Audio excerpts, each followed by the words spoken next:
How are you selecting the stories that actually make it out into our, let's call it the written word, the written communication? I'm talking about these like slice of life moments that you can share in your email newsletters, that you can share in your social posts, right? Because people make purchasing decisions based on two things. One is what you're selling, something that I want. That's your messaging. That's why we want to make sure that's clear and specific. And then number two, are you the person that I want to do it with? We come to online business with so many different stories that we could communicate. Hey, we're back with Marisa. If you can see, because you're watching on the YouTube channel, then she is there smiling. She is a copy mentor, and she's the owner of the Copy Confidence Society. And here is where, if you've been listening to the previous before we hit record section, where we got to talk about all things that are life related and not necessarily business related, then you've been waiting for her to share the Story Stripdown. And she's going to show you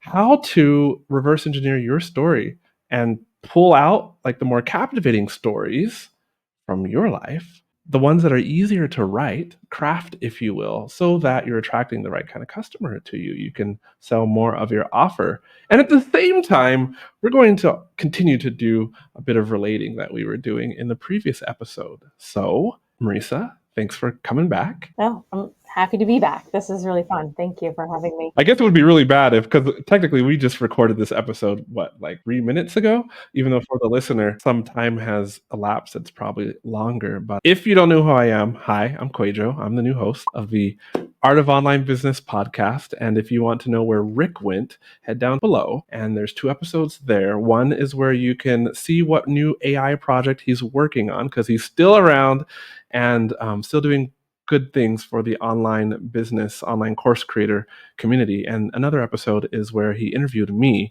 and shared kind of his thought process about having me as the new host to continue the legacy of this podcast, which still is to share tips and tricks and strategies and behind the scenes business peaks and of course Facebook ads goodness, so that you, the listener, especially if you're an online course creator, can scale your business up from low 6 figures to high 6 figures. And with that, happy to be back in the episode with you, Marisa. We were talking about the experience of and how powerful it was about traveling. First of all, taking a year to travel around the US while you're going through this, or you're completing the... My equity coaching certification is like what what the certification is. Yeah. I was thinking about something, which is everybody comes from a different background, and we really do have to, I guess, before we put our lenses on when we're meeting other people, we really just kind of have to wait a second and get to know them and see where they're coming from, like why they stand for, believe what they believe, and like what this all means as far as how they view the world. And so when you were sharing about this, one story was popping up in my mind. Is that me or is that you? Oh, that's me. I'm at my mom's. I'm so used to it because I grew up with it. Okay, wait, what is it? Tell me. Every hour when the clock goes off, it plays this music. And everybody in my family has this clock. My grandparents had this clock. My mom has this clock. My uncle, this is When You Wish Upon a Star. But every hour it plays a different song. So I forget it's even happening every hour that it goes off because I grew up with it. Yeah, my grandparents had the same clock. My Uncle Dan in his house has this clock. So every hour, I'm looking to see, it'll play. Sometimes it plays My Heart Will Go On, like Celine Dion. I can't remember the ones that are programmed to my mom. Yeah, but every hour is a different song. So there you go. You just experienced it. I feel like the podcast needed some background music, and we just got a little bit of that. Is this like a grandfather clock, or are we just talking? No, it's like a big circular clock, though. It's a wall clock, but it's not small. It's big, and it has it's actually really beautiful. It has this floating hot air balloon and the stars. It's really beautiful, and it plays songs every hour. Except at night, I think it stops. My mom would know more than me, but my grandparents had this clock. Everybody has this clock. Got it. That's so cool. That's so cool. I feel like I need to give my kids things that are just my parents gave me toys, but they also gave me things I didn't appreciate so much at the time.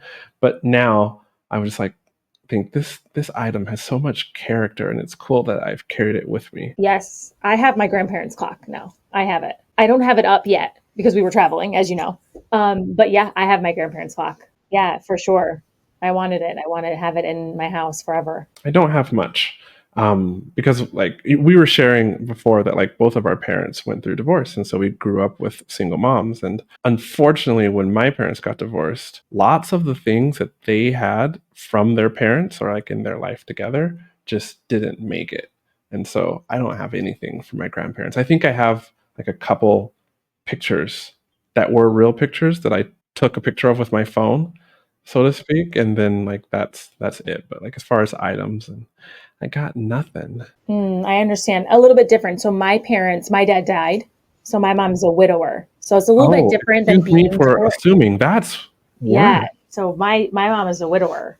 So that comes with its own, and I say this to say, like when you were saying, so there was lots of things, from the time that my dad died. This is before cell phones. This is before we were recording every single moment of our lives. So there's not, I actually have never seen a video of my dad, which is wild. Yeah, because my dad died in the 80s. My dad died in 1986. So my parents didn't have their wedding filmed. My dad died when I was 2. So I've never seen my dad on video before. And I don't have conscious memories of hearing the sound of my dad's voice. I know that I did. I was actually at a 2-year-old's birthday party last weekend, and I was really just looking around like, this is wild. Because on my second birthday, my dad had just died 2 months prior. So at this second birthday, it's for my niece. And obviously, my niece like knew my brother in law. And it was really wild to be like, oh, I definitely knew my dad and had these, but then as you know, they're not like conscious memories. Like obviously my niece can hear the sound of my brother-in-law's voice and like recognizes him. Like they were doing the cake and my brother-in-law was like sitting right next to her. It was a very wild experience for me because I was like, this is wild. Like at my second birthday party, my dad was. So I say this to say that, yeah, I'm very much a person who is nostalgic to maybe a fault. I want to keep and collect just because I felt like so many of those things from my dad I never got to have. So I'm the person where I'm like, we're taking the photos, we're recording the moment. Give me the clock that plays the music. I want it. I'm very much that way because I don't have a lot of those things from my dad, just from the time. We weren't like, living on our phones then. There were no phones. There were no phones. Well, did they have those big gray like? Video cameras. They did, but my parents didn't have their wedding videotaped. And we just weren't like a big, in fact, I think there are maybe 2 videos, but I've never seen them. And in like the moving of my grandparents and things, I don't even know where those videos are. So nothing that I've ever really seen or experienced. I think we're fortunate to live in the day and age we do, like where we can record so much. Like, yeah, I don't have any videos of my. Actually, the only videos I have of my dad are videos from like in the past 15 years, after cell phones. But definitely like when him and my mom were married, it's just some pictures. And I remember being, yeah, so upset I didn't have more pictures like of me growing up, of them when I was growing up. But yeah. Yeah, for sure. For sure. So yeah, I'm definitely like, I'll take the clock. Yes, I'll take that too. I'll figure out how to. Yeah. Yeah, I have like a lamp that was my grandparents. Like I'm very much like, yes, I'm very nostalgic for sure. So I'll share a different short story. We're not even going to talk about the other China story I was going to share that kind of came to mind. I'll save that for another time. But speaking of something nostalgic, and then I'm going to ask you how you can tie this in with a story that like you would share uh, in an email sequence or maybe in copy elsewhere. But when my daughter was, so she would have been younger than 3, and this was while we were still living in China before we got stuck outside of China and here in Mexico. Um, she did speak Mandarin, and we'd always do this thing before she would go to bed, where so I guess you get a little Chinese lesson right here. But like the word for forehead is "eto," okay. The word for nose is beads, and then the word for mouth is 嘴巴. And so like every time before we went to bed, like I would trace like my fingers around her face and like tell her I love her, and then I would always say like toe, and like she knows what's coming because I would touch her forehead, like so. But like she knows what's coming, so it's like I touch her forehead and she gets this big smile, And I would say the word for forehead, toe. And then like I would say the word for beads and I would touch her nose. And then I would touch her lip and say zui, because the word for like mouth, I guess, is like two words. Zui ba are two syllables. And so I would say the first part, zui, and then she would always finish it with like a ba, which is short for dad. I guess it's a homophone in Chinese. And so then I would give her a kiss and say goodnight. And we did that all the time. And I had this thought like there will be a time in my life where like she won't remember that anymore. And so it's always something that's near and dear to my heart, and it makes me think of like, I don't know, the relationship that you have or that I have with her growing up when she was like try not to cry, super little, from a period that won't really happen again in our lives. So, sharing that, I am very intrigued about your Story Stripdown framework.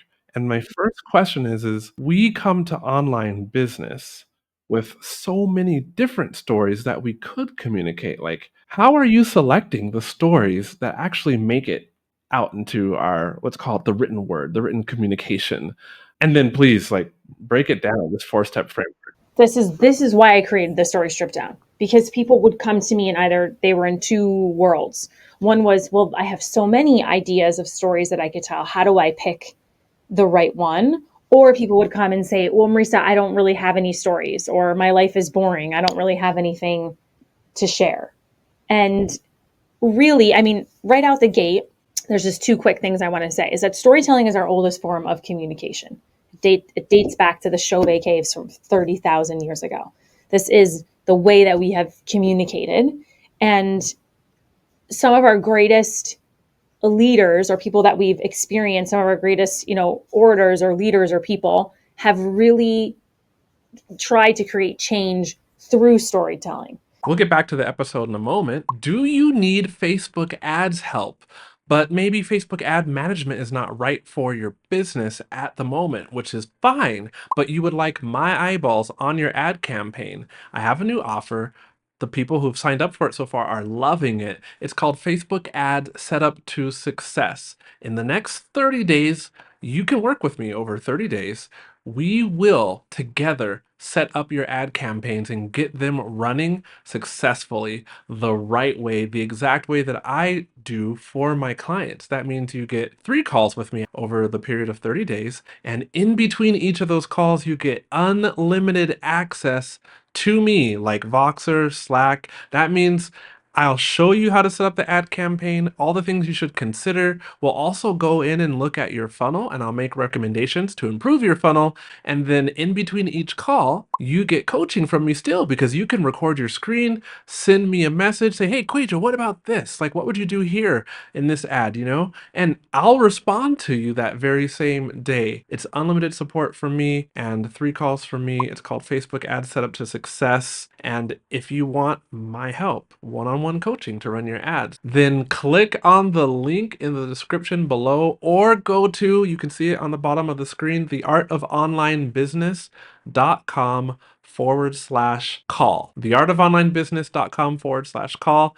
And I'm happy to help you successfully learn to run your own Facebook ads. So when we were talking before we started, like before the recording session, I told you that I come from a very like a super Catholic family, right? I am not myself religious or really a practicing Catholic, but I was raised in that environment. So I always say I'm not super religious myself. But if we think about one of our greatest leaders or people that people, know is Jesus. And Jesus wasn't just like, hey, you can mess up and God will still love you. No, he tells the story of the prodigal son. And instead of just saying like, yeah, if you take small steps, you'll be able to succeed in anything you want to succeed in. He tells the parable of the mustard seed. So Jesus is really teaching and trying to activate change through storytelling. So storytelling works. So really where people will get tripped up is they'll feel like, well, I don't have stories to share, or I have so many. And really what I'm talking about right now when I'm talking about storytelling is I'm not talking about like your big origin story.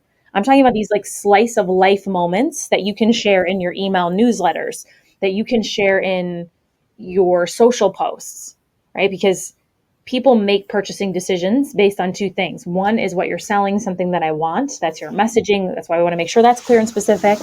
And then number two, are you the person that I want to do it with? Do I get a sense of your voice, your vibe, your personality? And that's where these slice of life stories can really start to create that connection with our readers or the people that are experiencing our stories, and then finding that connection back. But if I just tell people like, okay, yeah, find some more stories or figure it out, it's like, well, you would have done that by now. So this is why I created the Story Stripdown, to actually reverse engineer your storytelling so that we start from the takeaway or the teachable moment, or start with your audience, and we kind of work backwards to uncover the story that you can use for this.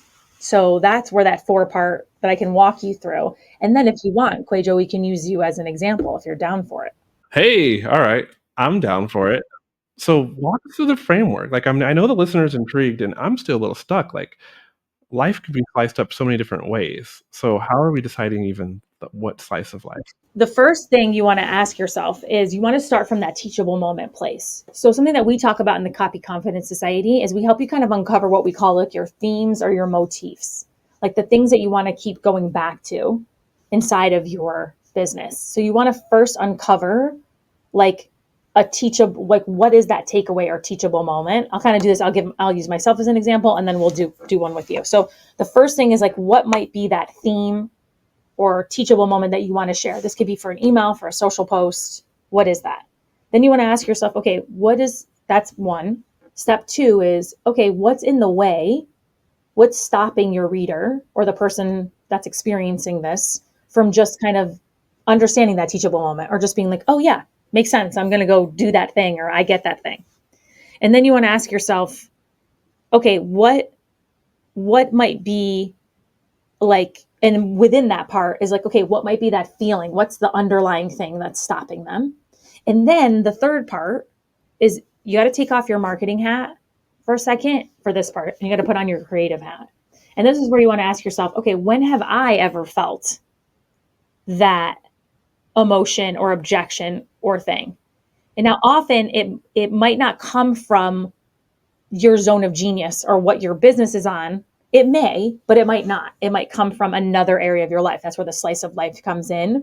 It might not even be about you. It might be about someone else in your life, or a client, or someone that you know. So this is where we want to like think for a second.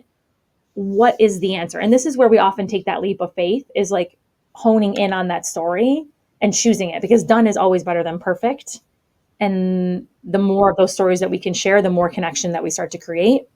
And then the fourth step is, then we put that together. We choose that story and we create that moment. So an example of this that I like to tell is that I was going to be on my friend's podcast, actually premiering. At that time, we had our brand new lead magnet about the 50 plus scroll stopping subject lines. So one of the themes that I always go back to, that I'm always talking about, is emails, how to make your emails stronger. And so one of the things that I always talk about is like, you can write the best email in the world, but if it doesn't get opened or someone doesn't see it, then, well, we miss out on all the goodness. So it's like, okay, what stops people from just understanding that, like, why their subject lines are so important? So some of the things I walked myself through were like, well, they might feel overwhelmed. There's so many choices. Like, how do they choose the right subject line? You know, they might feel like just that overwhelm of choice is what I really kept going back to. How do they know? How long should it be? Do they put an emoji in? Do they not? And then I started to, like all the things that stop them from doing it. Or do they do all caps? Do they not? Right? Where does the preview text come in? All that. So then I said, okay, has there ever been a time where I've felt that kind of overwhelm of choice? And actually, something that when I then took my marketing hat off and put my creative hat on, it reminded me of a story of a conversation I'd actually had with my mother-in-law. So my in-laws reminded me of my in-laws, while everyone else that they knew was like selling their homes when their kids, were out of the house and like moving to Florida and like downsizing.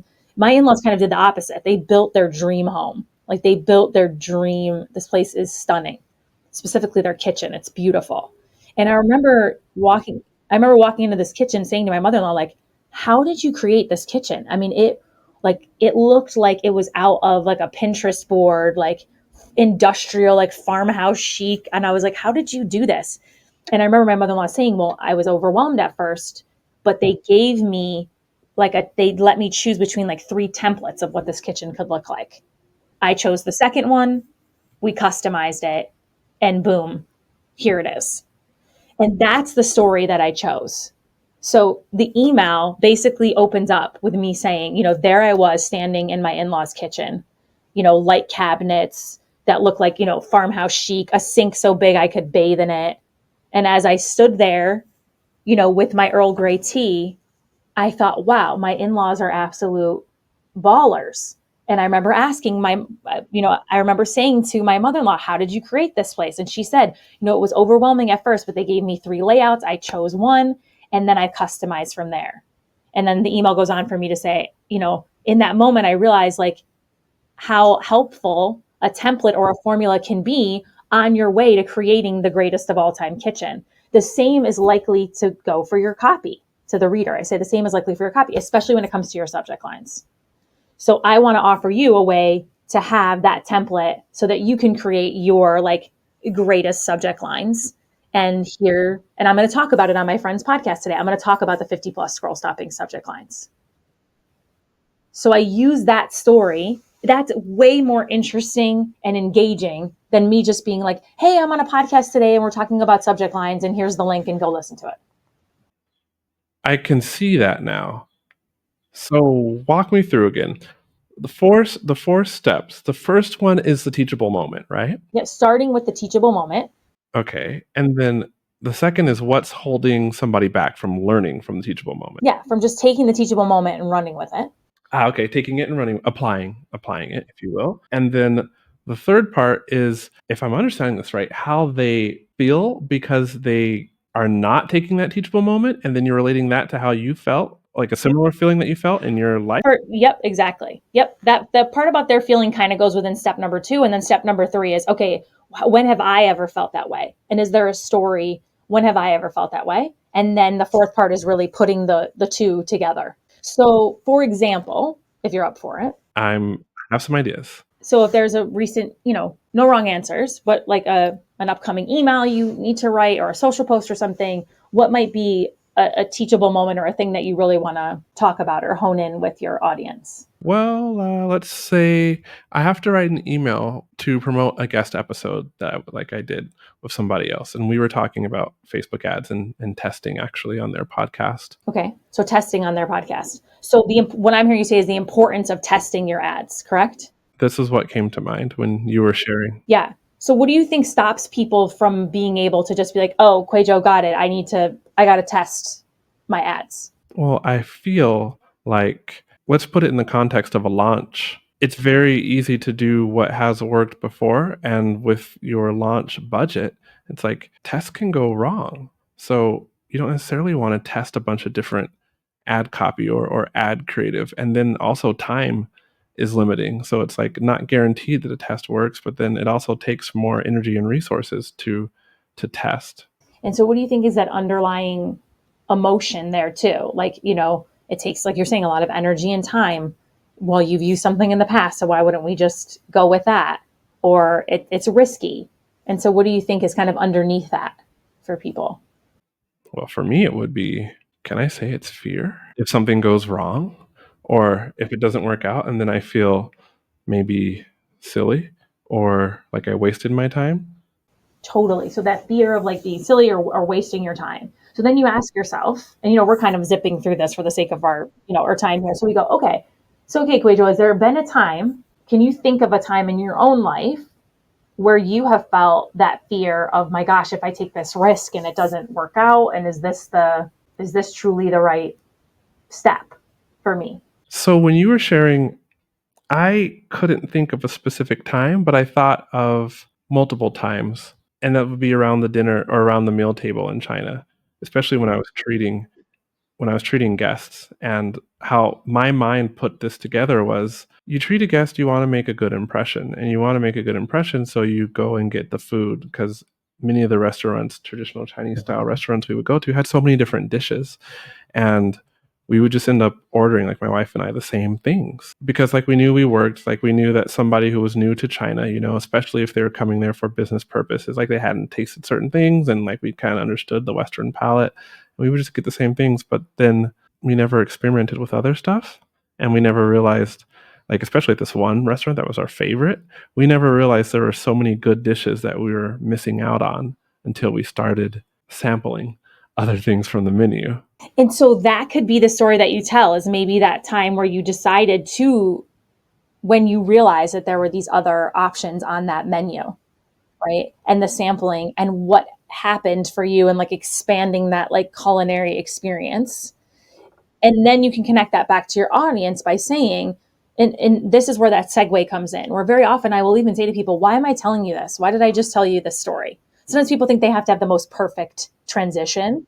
And I always talk about, you don't. Sometimes you can say like, why am I telling you this? Or when this happened, or when I thought about this, it made me think of you, and here's why. Or when I expanded that culinary experience, I was able to experience this dish, and this dish.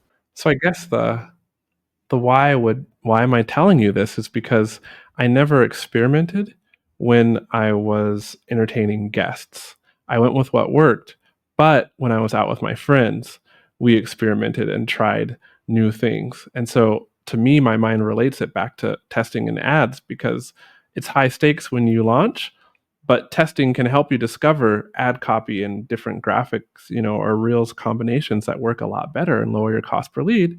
But maybe like me, when I did it with my friends, you would test in a lower stakes environment, like with your lead magnet that has, similar messaging to your launch anyway, or helps people with a problem that is on the way to the problem that your main offer can solve and thus is related to your launch. And so you do the testing in a lower stakes environment. Like I tried new dishes with my friends. Some were great.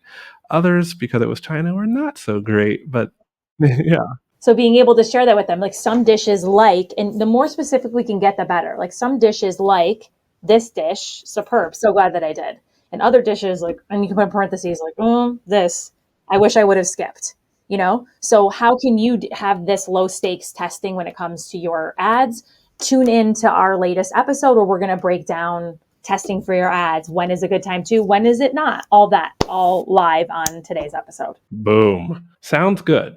But how often do you share? How often can you reshare the same slice of life story? Or because for me, that took, you were here, you were helping me. So it was relatively easy. If I was by myself, this would take a long time to figure it out. So like, how often can I rehash one story in different ways versus like, do you have a process for pulling out the other stories that could relate to what you want to communicate around these teachable moments inside of your business? Because it seems like time consuming for me. Yeah, it's a great question. So what we talk about in the Copy Confidence Society is walking yourself through these steps. So in fact, it didn't take that much time at all. And I gave you an example, but then you very quickly were like, oh, this reminds me of when I was in China and we would entertain for guests and I would like, boom, within no time at all.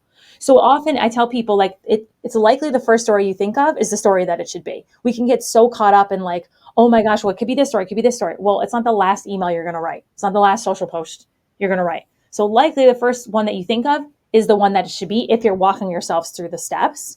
And let's like trust in on that. And then let's carve that story. So a way that we talk about then being able to carve and do so without it being so time consuming is actually something that I learned from my former life as an actor. So when I was an actor. You were an actor. Yeah, I was an actor for a really long time. So most of my approach to copy really comes from my time as an actor. So when I was an actor, a very famous acting teacher named Uta Hagen, very famous book that she writes about acting. And it's all, how can you create real life moments on stage? Like, how can you reenact those moments? So she would give you these exercises in the book, like, hey, if you're in New York City and you're waiting for the subway, like you step forward, you look to the left, you look to the right, maybe you pace back and forth, like, so that if you're on stage, you can reenact that moment.